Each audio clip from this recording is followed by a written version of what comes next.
يا ربي صل على المختار طه البشير واغفر لنا كل زله وامحنا في النظير يا ربي صل على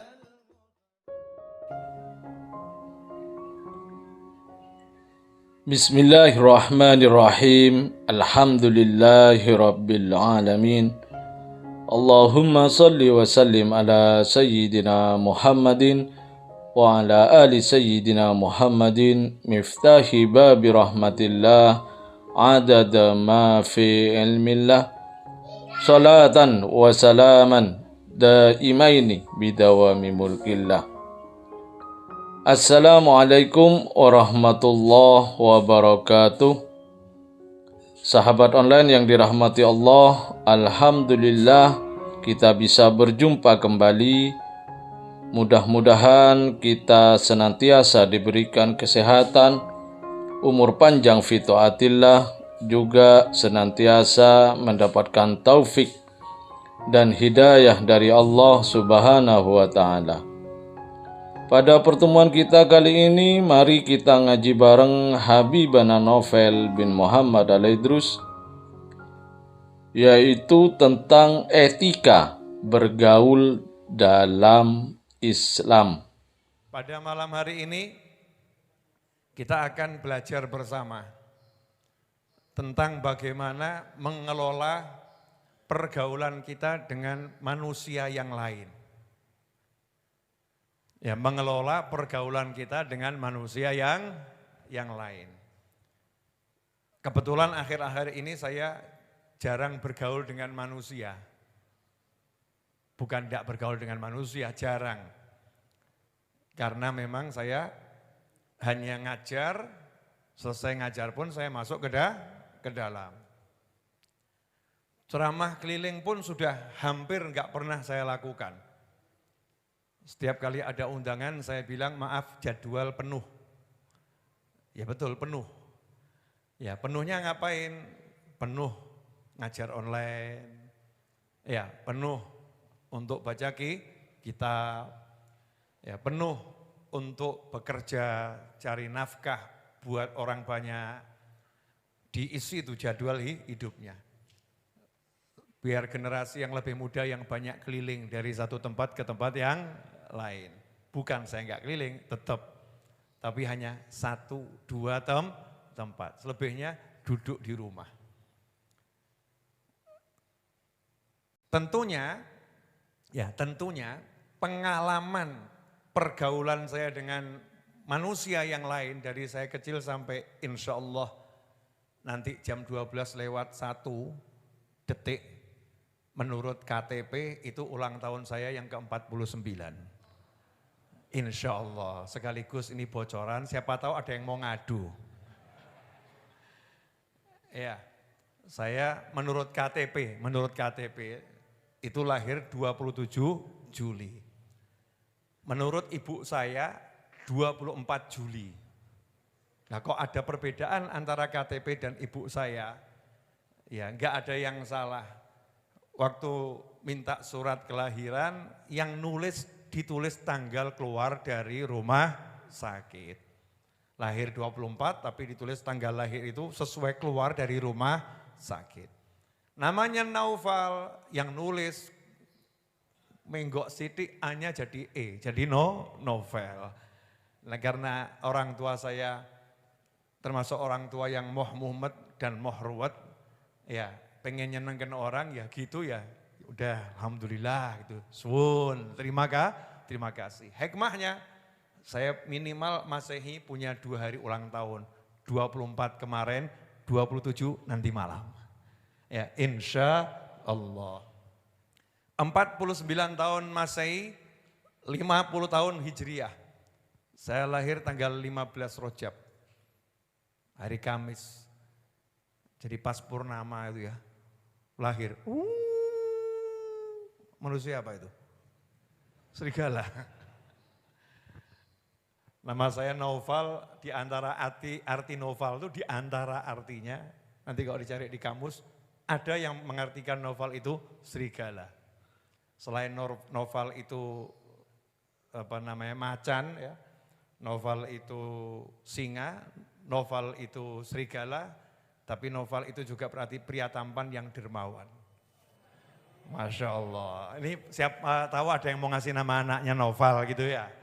Novel tapi dikerenkannya jadi novel. Berkat yang salah nulis tuh. Jadi terkenal dengan nama itu. Ikhwani rahimakumullah. 50 tahun kumpul dengan manusia.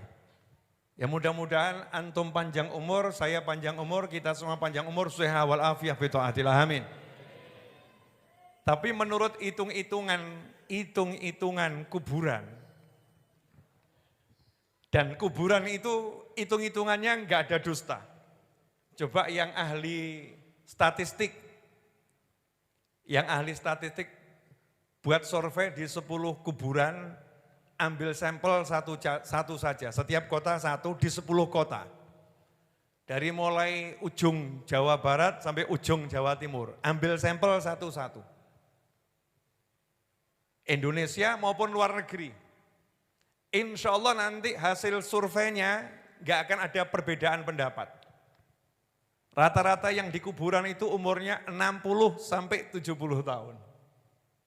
Dan ini sudah disampaikan oleh Rasul akhir zaman, Rasul yang diutus terakhir, Nabi yang pertama, yaitu baginda Muhammad sallallahu alaihi wasallam 1400 tahun yang lalu. Artinya tidak berubah. 1400 tahun yang lalu, ini termasuk mukjizatnya Nabi Muhammad SAW, beliau sudah mengatakan usia umatku 60 sampai 70 tahun. Gak ada perubahan. 1400 tahun itu sama gitu. 60, 61, klepek. 63, klepek. Betul ya? Berarti menurut. Biar fokus belajar aja. Nanti ada di YouTube saya. Bisa download insyaallah ya.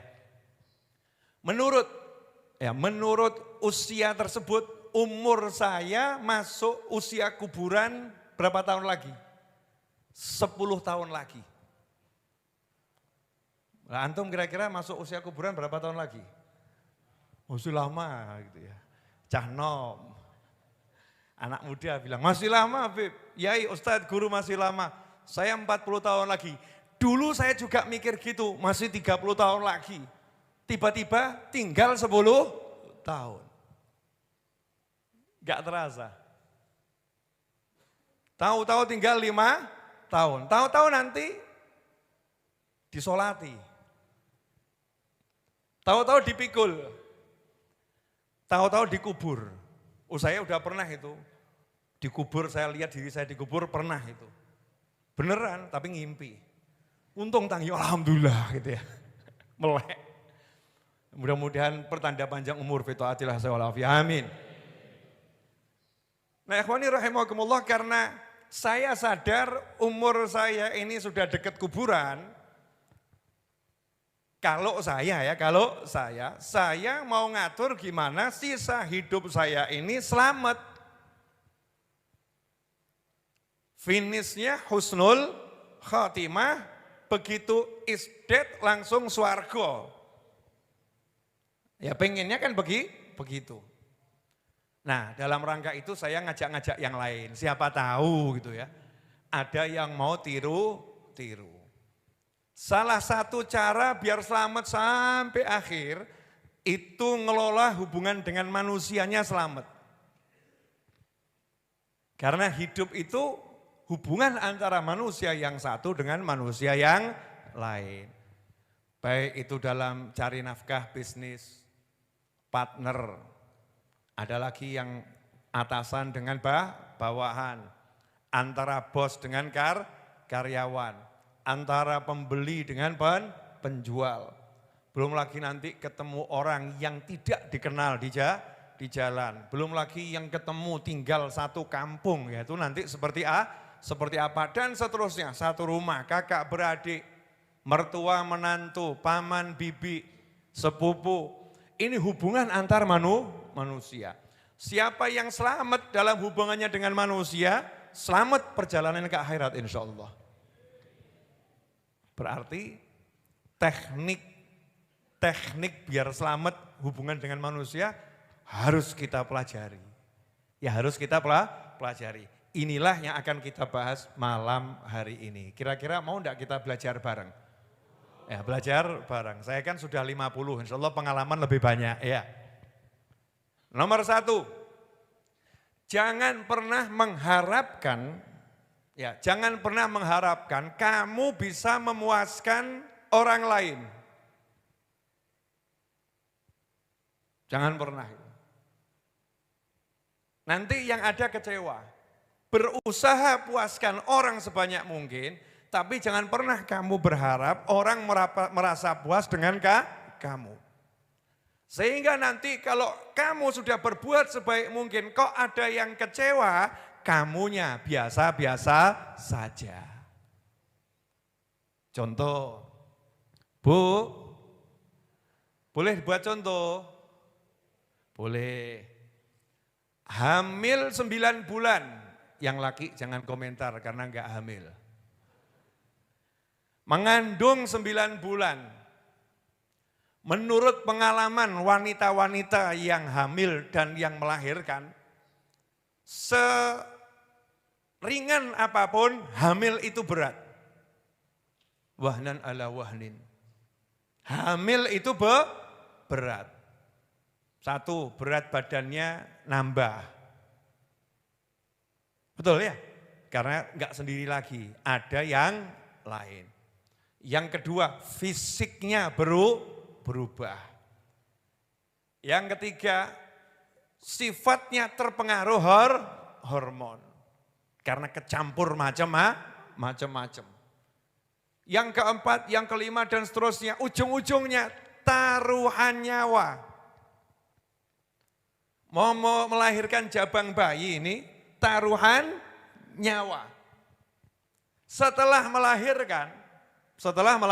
melahirkan, masih namanya apa? Mandikan bayi, mopoi, ngurusi anak, nyusuin, dan lain sebagainya. Anak disekolahkan sampai kuliah. Terus setelah kuliah, anak sekali pulang dari kuliah dinasehati sama ibu yang baik ini ya. Ibunya baik banget. Nasehatin, nak, kamu sekarang jangan sering-sering keluar. Kondisi di luar enggak seperti dulu lagi. Anaknya jawab, enggak usah ngurus-ngurus saya. Saya sudah dewasa, saya bisa ngurus diri saya sendiri. Saya mau nanya, Bu, nyelekit apa enggak nyelekit? Jawabannya, sakit atau enggak sakit? Nah ya itu, sakit kan. Kenapa? Karena ilmu yang nomor 1 tadi lupa. Pengen buat orang puas itu ya, enggak bakal bisa. Sudah seorang ibu yang hebatnya luar biasa, masih dicacat sama anaknya sendiri. Apalagi kita sama orang lain. Anak sendiri itu loh, yang disayang dari di perut, dibesarkan sampai dewasa, disekolahkan sampai setinggi-tingginya, itu kerap kali ngomong yang nyakitin hati. Gitu kok ada orang lain nyakitin hati kamu, kamu pusing. Paham maksudnya enggak? Maksudnya ya berbuatlah sebaik mungkin, gak usah urus kalau ada orang yang komentar. Cukup ngomong terima kasih atas komentarnya. Terima kasih atas komentarnya. Jelas ibu-ibu? Kalau ibu nanggepi anaknya, anak durhaka, malaikat amin, tambah ruwet. Betul kan? Ibu maki-maki anak tadi, tambah dikurang ajari. Yang ada boleh ngelus dada. La ilaha illallah. Ini mungkin karena rezeki haram yang tak masukkan ke perutnya dulu nih ya Allah. Ampuni saya ya Allah. Doakan anaknya. Moga-moga anakku kita di wong sing apik, gak pakai kena musibah. Jelas ibu-ibu? Apa? Itu anak. Suami. Gak usah dibahas. Sudah paham itu ibu-ibu. Istri, gak usah dibahas. Bapak-bapak juga sudah paham. Kerja pagi, siang, sore, malam, pengen nyenangkan suatu hari. Ada janji, lupa. Begitu ingat terlambat 1 jam. Terlambat satu jam. Muncul kalimat, memang kamu tak pernah perhatian sama aku. Kalau udah atasan yang punya janji kamu sebelum jamnya sudah datang. Sama istri yang kamu ngaku kamu cintai. Dan ini hari terpentingku, kamu lupa ada terlambat 1 jam. Kata suaminya, ya maafkan. Ya udah sana, batal aja, enggak jadi. Masuk kamar, pintu banting, jebret. Terus tengkurap. Saya mau nanya Pak, kalau ada yang begitu artinya tenang atau rodok ruwet? Ya tadi ilmu yang pertama belum paham. Kalau paham ilmu pertama memang mau nyenangkan manusia. Itu cita-cita yang gak akan terwujud. Tugas kita berusaha menyenangkan. Tapi jangan pernah berharap. Usaha saja. Usaha kita itu ibadah. Kalau ternyata nanti setelah kita berusaha orangnya kecewa dan mengecewakan kita. Yang penting kita benar di jalan Allah Subhanahu wa ta'ala. Dan jangan marah. Ya, dan jangan marah. Clear? Nah, berikutnya. Ini asyik ini. Lihat yang baik-baik saja. Kalau berhubungan dengan manusia, lihat yang baik-baik saja. Jangan cari yang enggak baiknya. Bahasa kerennya husnudzon. Prasangka baik saja. Jangan prasangka buruk dengan manusia yang lain. Itu nanti hati kita jadi enggak terganggu. Tapi kalau kita enggak punya prasangka baik, hati kita akan terganggu itu. Enggak enak itu. Contoh, maaf ya Bu, bapak-bapak saya buat contoh boleh Bu? Boleh. Pulang kantor jam 4. Selama 10 tahun tidak pernah terlambat. Jam 6 sudah ada di rumah. Istiqomah atau enggak istiqomah itu? Istiqomah. Jam 4 pulang kantor, jam 6 ada di rumah. Tapi 2 bulan belakangan ini, pulang kantor itu jam 4 sampai rumah jam 8 malam. Ada perbedaan berapa jam ini? 2 jam. Akhirnya suatu hari pulangnya jam 9 malam. Istrinya nanya, kok 3 bulan ini kamu pulangnya jadi malam-malam Thomas? Apa emang jam kantor ngelembur? Enggak ngelembur. Lah kok jam 9 baru sampai rumah? Nanya, wajar atau enggak wajar?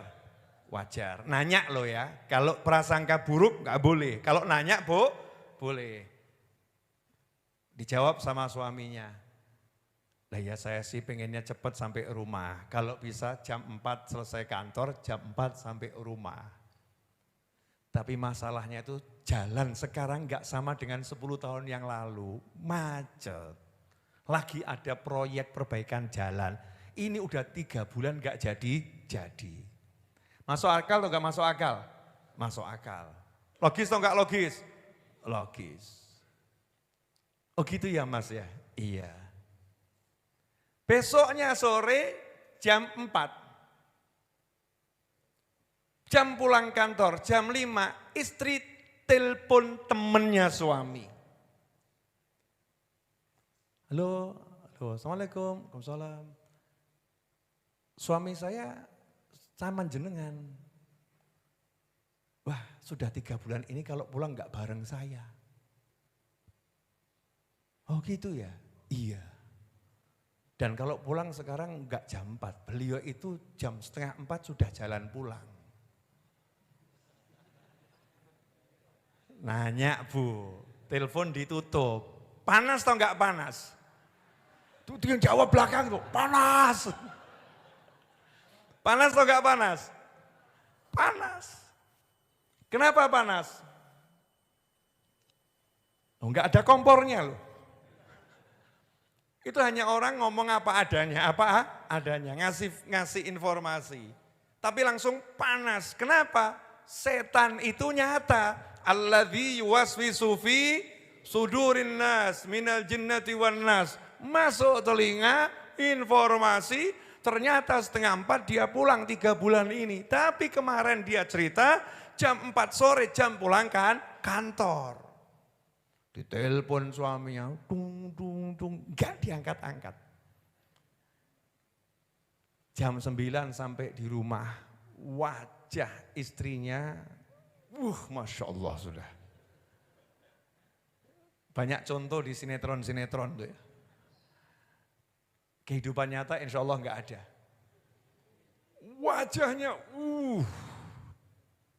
diem. Mirip saya. Ya.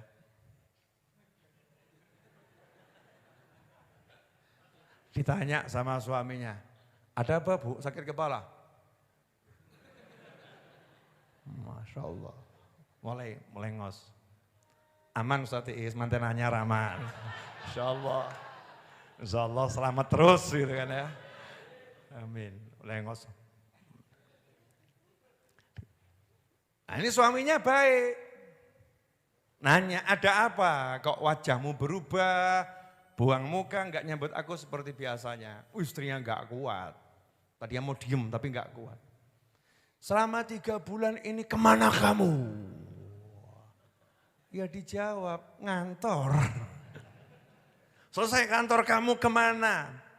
Ya pulang. Jam berapa kamu pulang?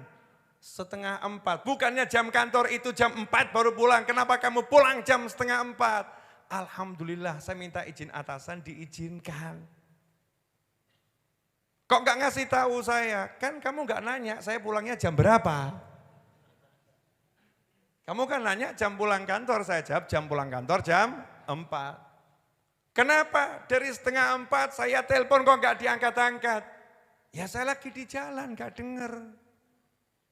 Masa selama itu kamu perjalanan, seharusnya kan lebih cepat. Seharusnya. Memang harusnya lebih cepat, tapi faktanya lebih lambat. Lah kok bisa begitu bagaimana? Jangan tanya sama saya, tanya sama jalannya. Kata suaminya, maksud itu bagaimana? Gak mungkin, gak masuk akal. Tidur, tengkurap, kerukupan, gak ada AC, AC ini mati. Akhirnya kepanasan sampai subuh. Suaminya, ya udah biarin. Besok paginya istrinya disapa, Dik, Rosa ngomong-ngomong. Wah.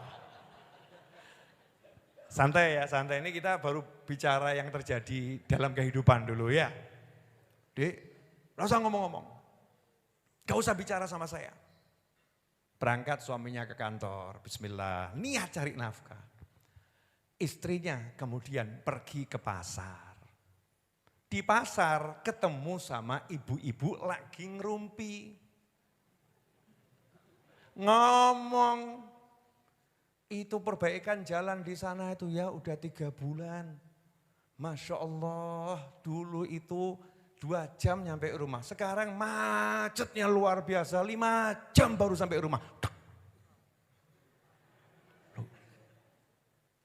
Bener bojoku ya? Akhirnya gak percaya dia, cek lokasi. Wah, cek lokasi, naik motor. Jam setengah 4 suaminya pulang, dia jam 2 siang. Bukan jam kantor, jam 2 siang. Bukan jam pulang kantor, ini jam 2 siang. Rodok selo. Itu kena macetnya luar biasa. Dia sampai rumah jam 8 malam.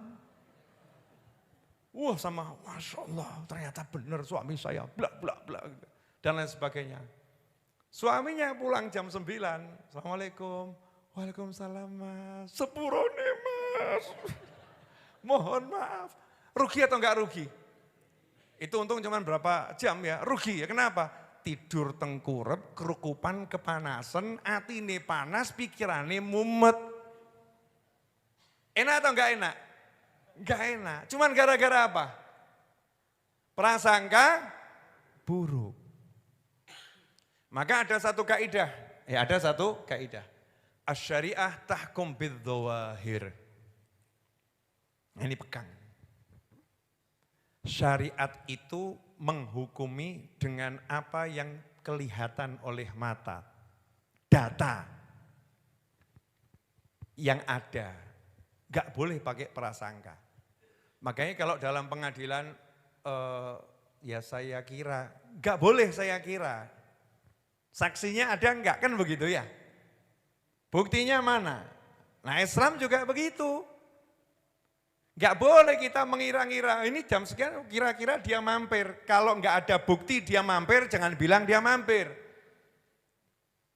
Kalau enggak ada bukti dia enggak ngangkat telepon, memang karena melihat enggak mau ngangkat, jangan bilang enggak mau ngangkat. Kalau enggak ada bukti dia main ke rumah orang lain, jangan bilang main ke rumah orang lain. Itu syariat. Kalau ini kita jalankan enak atau enggak enak? Enak. Tapi kita kan seneng ruwet. Enggak ada bukti, cari-cari bukti. Padahal cari-cari bukti untuk urusan seperti itu namanya tatabbu', mencari-cari kesalahan orang lain. Ini dilarang dalam syariat. Jadi kalau kita mau enak hubungan sama manusia yang lain, terutama sama orang-orang terdekat kita, mau suami, mau istri, mau anak, pakai konsep ini, prasangka baik. Ya, prasangka baik.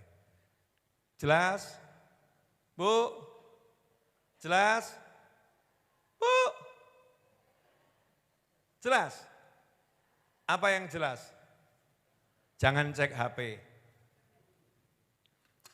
Ya ini kasus berikutnya. Handphonenya suaminya dikasih password. Sidik jari. Kalau enggak sidik jari suami enggak mau buka.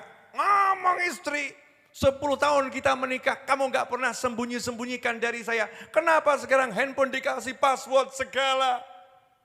Suudzon. Suaminya jawab, lah kalau HP-nya jatuh, ini dibuka sama orang, semua rekening ada di situ. Transfer ya ada di situ. Banyak di situ data foto kamu yang saya potret lagi enggak berjilbab. Nanti kalau diambil orang di-share, terus kamu mau foto-foto itu tersebar tuh, kamu lagi enggak jilbaban, haram kan disebarkan. Udah enggak usah ngeles, enggak usah alasan. Ana ora sing model ngene iki?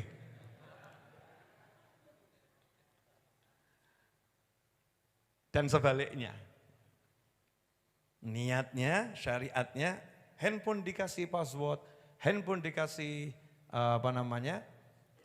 itulah ya, pengamanan agar ketika terjadi sesuatu, handphonenya, data di dalamnya aman. Ya mikirnya itu saja, jangan mikir yang aneh-aneh. Gampang enggak gitu? Kok diam semua kenapa nih? Mudah atau susah? Halo. Ternyata prakteknya susah. Karena tadi ada syaitan alladzi yuwaswisu fi sudurin nas. Mestinya urusan yang gampang dibuat ruwet. Kalau ada orang tobat. Enak ya, ada orang tobat. Orang itu baru saja, mohon maaf, saya ambil contoh yang paling kasar. Baru saja kamu lihat dia di pinggir jalan melakukan perbuatan yang tidak senonoh. Setelah itu dia pergi ke masjid nangis-nangis. Kalau Anda melihat seseorang seperti itu, apa yang ada dalam pikiranmu? Walah, gaya nangis-nangis. nanti ngulangi lagi. Ini namanya apa nih? Prasangka baik atau prasangka buruk? Prasangka buruk. Hati kita jadi enak atau enggak enak? Enggak enak. Kalau orang yang prasangka baik lain, Masya Allah, wali orang ini. Waliullah ini. Temennya ngomong, gak usah lebay, mau tadi di pojok dia begitu. Kata temennya, di pojok dia begitu. Lah ya ini justru yang tadi di pojok begitu sekarang begini, ya inilah walinya ini. Wes sing waras. Temennya jadi setan. Yang normal kamu yang waras. Masa orang di pojok tadi begitu, sekarang nangis-nangis, kamu bilang wali itu dalilnya mana? Mana dalilnya? Dijawab sama temennya karena kebetulan malam ini ngaji di Raudhah. Iya, ini kejadian berapa hari ke depan. Malam ini ngaji di Majlis Ar-Raudhah. Jawab, Allah mewahyukan dalam Al-Quran, Innallaha yuhibbut tawwabina wa yuhibbul mutatahhirin. Allah itu cinta benar sama orang yang tobat dan orang yang suka membersihkan diri. Orang ini bertobat, berarti saat ini dia wali Allah. Perkara nanti saya nggak ngerti, urusan saya kan yang di depan mata saya lihat, selesai. Saya mau nanya, bisa enggak seorang suami ketika istrinya tiba-tiba berubah, dari yang tadinya begitu-begitu, terus istrinya jadi khusyuk, melayani dengan baik, suaminya mengucap, Alhamdulillah ini wali Allah. Bisa enggak? Atau pasti ada maunya ini.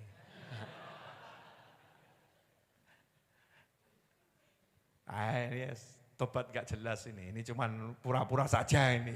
Yang mana kira-kira? Atau sebaliknya, ketika seorang suami yang tadinya wah, ya, tiba-tiba suami jadi baik, jadi taat, kira-kira komentar istrinya apa? Alhamdulillah atau tumben? Paling 2 hari lagi kambuh lagi. Yang mana? Kita nggak boleh mikir gitu, yang kita lihat depan mata saat ini apa? Hukumi itu dengan syariat. Gampang atau susah? Gampang.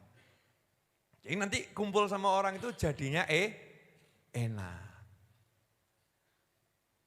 Ini orang ini.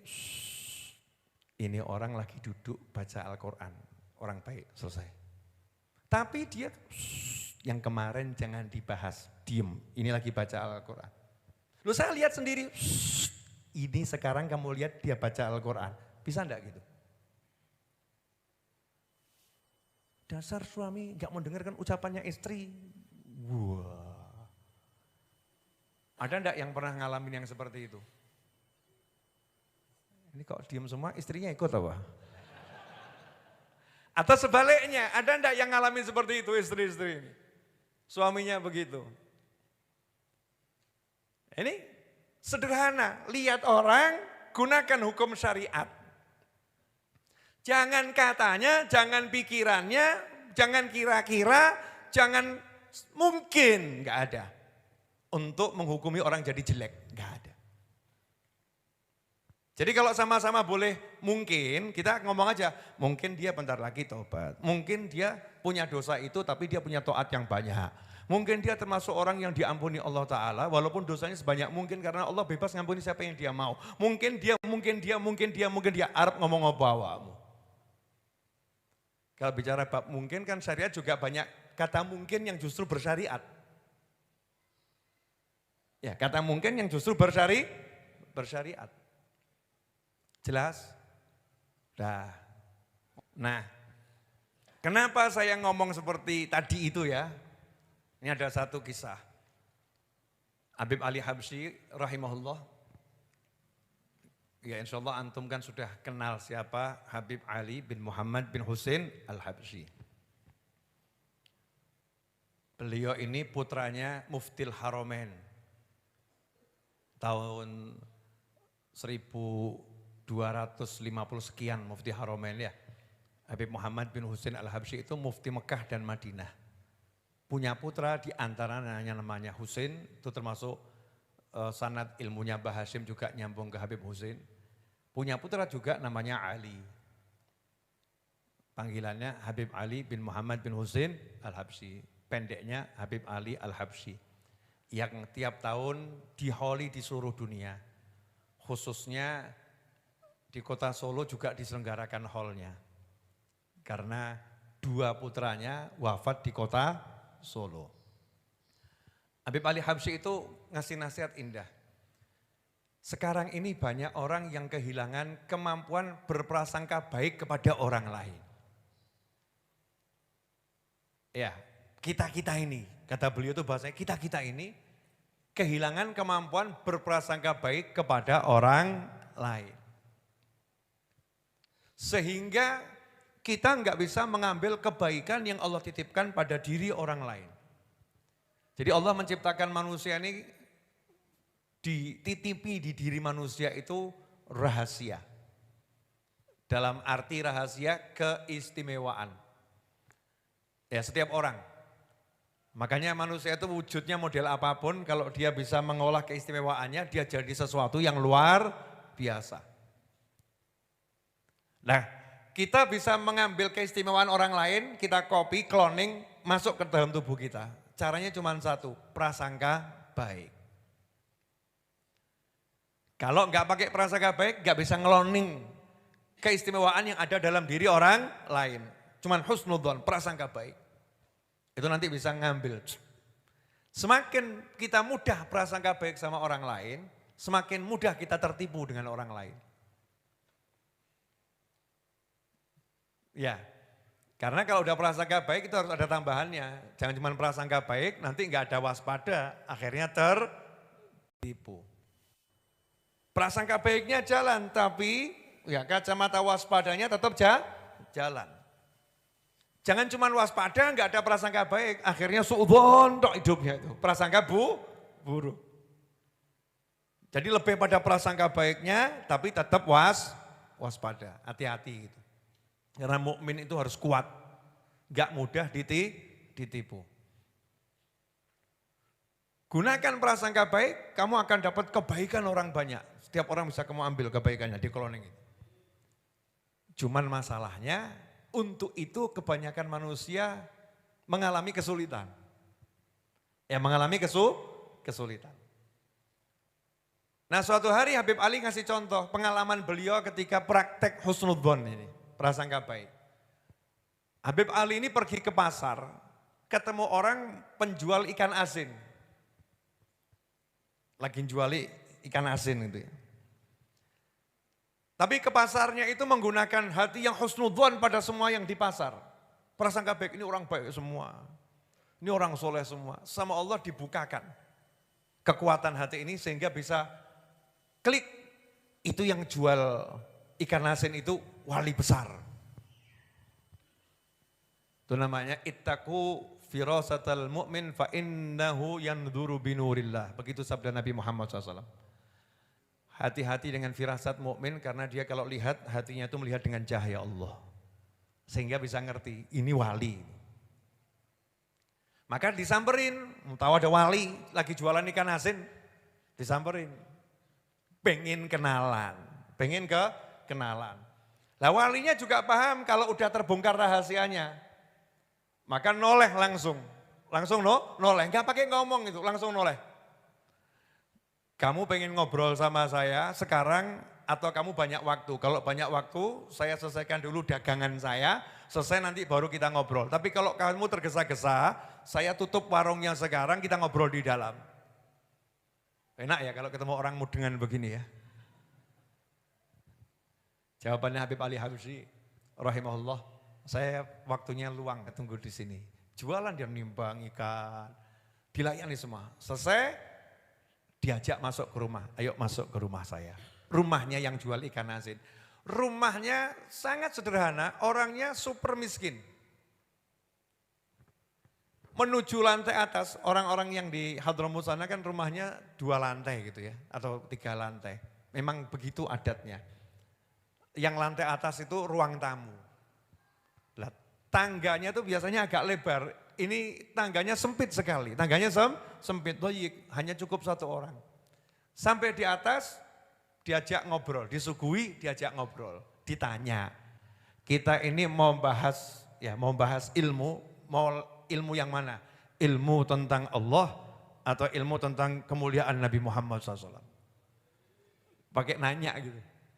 Maka Habib Ali jawab, kita mau kenal Allah tapi lewat Nabi Muhammad SAW. Kita bahas Rasulullah SAW. Ternyata penjual ikan asin tadi menjelaskan tentang keistimewaan Nabi Muhammad SAW yang belum pernah didengar oleh Habib Ali di buku manapun. Sampai terkagum-kagum, padahal yang kagum ini ulama besar. Nah, selesai jelaskan, Habib Ali berusaha, kalau bahasa kita dikorek-korek gitu loh. Biar dapat lebih banyak. Maka orang soleh tadi itu, oleh Habib Ali dikatakan, gimana caranya? Wong kamu tuh tadi jualan ikan asin, nimbang ikan asin. Kok sekarang ngeluarkan ilmu yang sedemikian hebat, ini caranya gimana? Kok iso ngene iki piye? Akhirnya dijawab sama orang soleh tersebut. Udah, gak usah dibahas itu, gak usah dibahas. Cara-cara itu gak usah dibahas. Maksimal, nanti kalau saya jelaskan, kamu dapat hasilnya itu kamu kenal wali, selesai. Kamu dengan prasangka baik, akhirnya ketemu waliullah, selesai. Dapat itu, maksimal dapatnya itu. Itu bagus. Ini kata penjual ikan tadi itu, ya, dengan prasangka baik ketemu wali, maksimal itu. Artinya apa? Ini biasa buat beliau. Ini bagus, tapi ini kelas levelnya level bawah gitu. Ayo next level. Kalau bahasa bebasnya gitu, ayo next level, level berikutnya yang lebih tinggi. Sibukkan dirimu, cari aib-aibmu sendiri, kekuranganmu sendiri. Setiap saat cari kekuranganmu apa. Kalau ketemu satu kekuranganmu, kalau itu dosa, minta ampun sama Allah, tobat sama Allah. Saat kamu seperti itu langsung kamu berhubungan dengan Allah Ta'ala. Pangkatmu naiknya cepat. Jadi sibuk saja cari aibmu. Gak usah habiskan waktu kasarannya ya, mau cari walinya mana, gak usah. Next level ini. Ya kalau kita kan levelnya masih cari wali gitu ya. Nah ini diajak next level. Biar kita gak usah nyari tapi ketemu wali. Ya gak usah nyari tapi ketemu wali. Nanti saya jelaskan. Mau dijelaskan atau gak usah dijelaskan? Yakin mau dijelaskan? Wani piro? Saya akan insya Allah jelaskan dengan bahasa 2024. Ya bahasa kekinian insya Allah.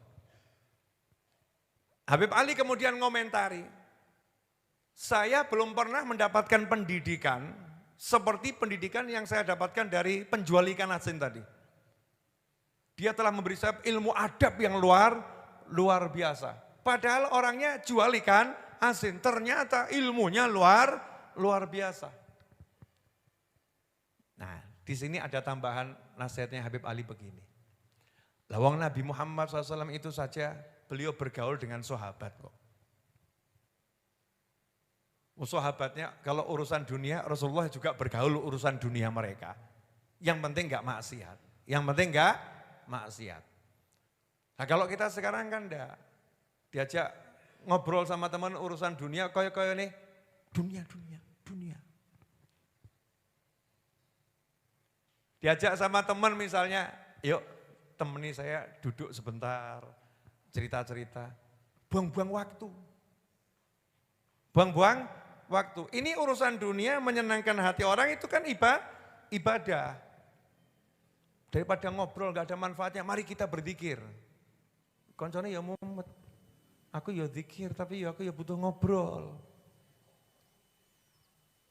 Saya zikir, saya butuh ngobrol.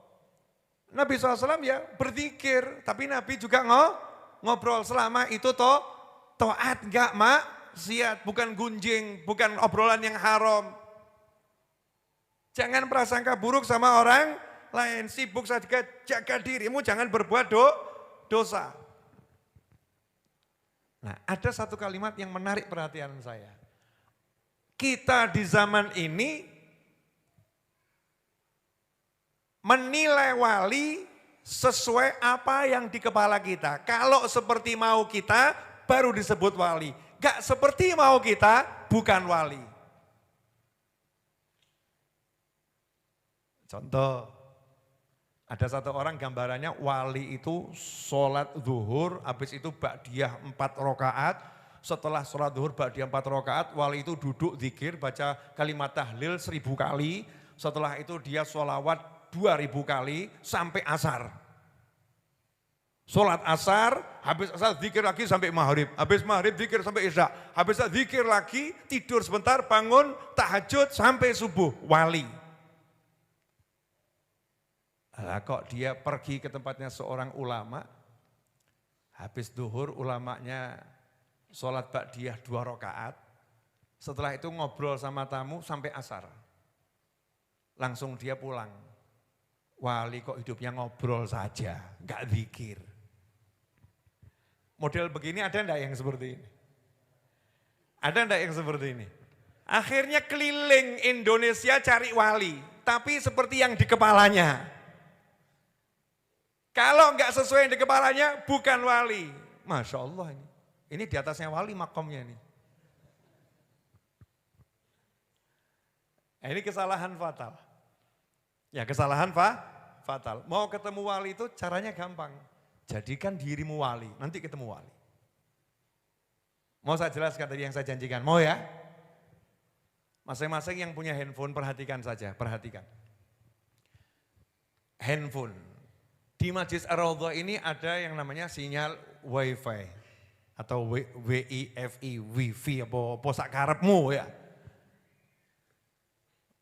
Ada wifi, ada wifi-nya gitu di Masjid Ar-Raudhah atau di tempat-tempat lain. Saya sibuk nyari, mana wifi, mana wifi, mana wifi. Ketemu enggak? Enggak. Kenapa enggak ketemu? Pasti jawabanmu apa? Handphonenya mana? Betul? Untuk lihat wifi Bapak perlu handphone atau laptop. Baru nanti ketemu. Enggak mau saya, pokoknya harus bisa saya lihat dengan mata saya. Sing waras sopo, sing gendeng sopo. Enggak bisa Pak. Bapak harus punya perangkat untuk menangkap sinyal wifi. Ya udah, diambilkan handphone. Ini saya punya handphone. Mana ini? Enggak ada nih wifi-nya, mana wifi-nya? Dijawab sama Ustadz Iis, mohon maaf, nyalakan dulu. Perangkat wifi-nya itu walaupun di handphone kalau enggak dinyalakan Pak enggak ketangkep. Nyalakan dulu. Begitu dinyalakan, nih handphone diem. Handphonenya di sini ya. Padahal sumber wifi-nya di pojok sana, jauh di sana. Handphonenya di sini. Enggak usah ngapa-ngapain, muncul semua itu. Ini sinyal A, B, C, D, semua. Bahkan yang jauh di luar Masjid Ar-Raudhah, sekuat apapun sinyalnya kalau nyampe ke sini akan muncul di radar wifi kita. Betul atau betul? Betul atau betul? Nah kenapa kita enggak begitu aja? Nyalakan sinyalnya. Nyalakan sinyalnya, klik. Nanti begitu ketemu langsung paham. Oh ini. Akan paham. Sinyalnya di mana? Di hati. Syaratnya apa? Hatinya ini jangan ada prasangka buruk dengan manusia model apapun. Lah itu maling kok, piye? Waduh, Bib masa saya harus prasangka buruk sama pencuri? Iya wajib. Prasangka buruk dengan maling wajib. Tapi prasangka baik dengan maling wajib. Tidak boleh prasangka buruk dengan maling. Wajib prasangka baik dengan pencuri. Enggak boleh prasangka buruk dengan pencuri. Lah jelas maling kok Bib, masa prasangka baik? Iya. Apa prasangka baiknya? Kamu prasangkai dia akan bertobat dan tobatnya diterima sama Allah Ta'ala. Itu wajibnya di situ.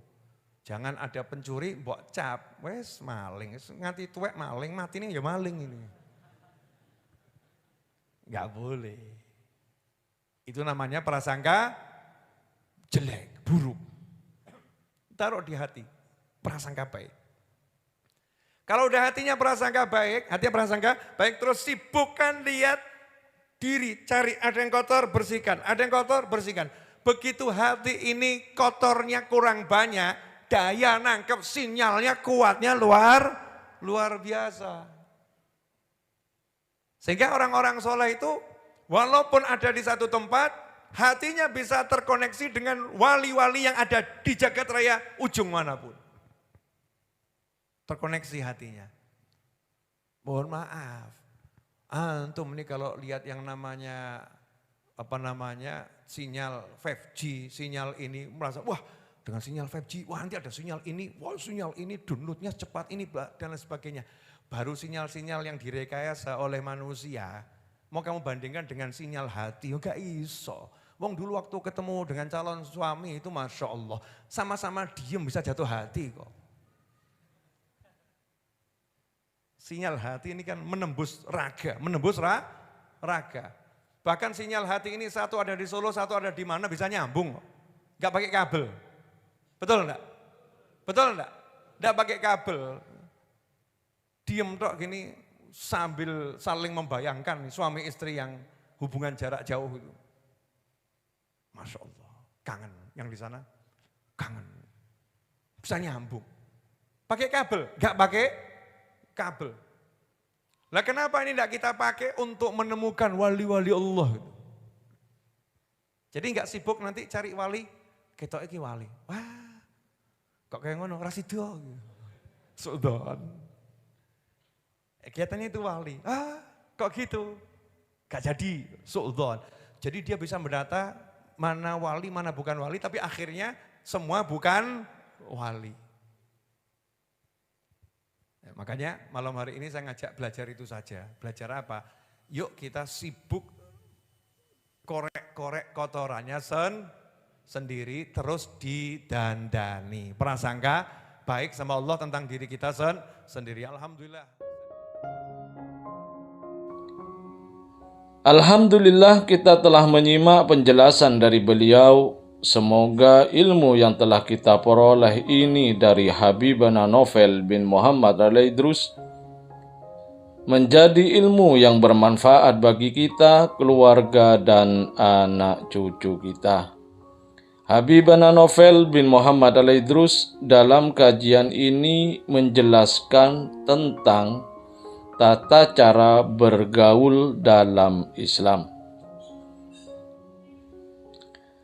Salah satu cara agar kita selamat sampai akhirat kelak adalah dengan cara mengelola pergaulan dengan orang lain. Karena kita makhluk sosial yang selalu berhubungan atau berinteraksi dengan orang dalam berbagai hal. Teknik agar selamat dalam pergaulan dengan manusia lain ini sangatlah penting kita pelajari. Adapun cara yang pertama, jangan pernah berharap kamu bisa memuaskan orang lain, karena itu akan berujung kecewa. Berusahalah memuaskan mereka, tapi jangan berharap orang merasa puas terhadap yang engkau lakukan. Sehingga ketika engkau sudah berbuat yang terbaik, namun mereka tidak menghargaimu, maka itu jadi biasa saja, tidak akan merubah terhadap perasaanmu, tidak akan merusak terhadap perasaanmu. Ingin menyenangkan semua orang adalah cita-cita yang takkan terwujud. Tugas kita adalah berusaha menyenangkan, tapi jangan pernah berharap. Yang kedua adalah melihat yang baik-baik saja. Husnudzon. Dalam pergaulan atau berhubungan dengan manusia, jangan mencari kejelekannya, jangan mencari-cari kesalahan orang lain. Bergaullah dengan baik dan sesuai dengan tuntunan agama, sehingga kita akan selamat sampai akhirat. Semoga kita bisa memahami dan senantiasa mengamalkan dari apa yang telah beliau sampaikan, dan semoga hidup kita berkah, dipenuhi ketenangan dan kebahagiaan. Amin ya rabbal alamin. Wallahu a'lam bishawab. Semoga barokah dan manfaat. Assalamualaikum warahmatullahi wabarakatuh.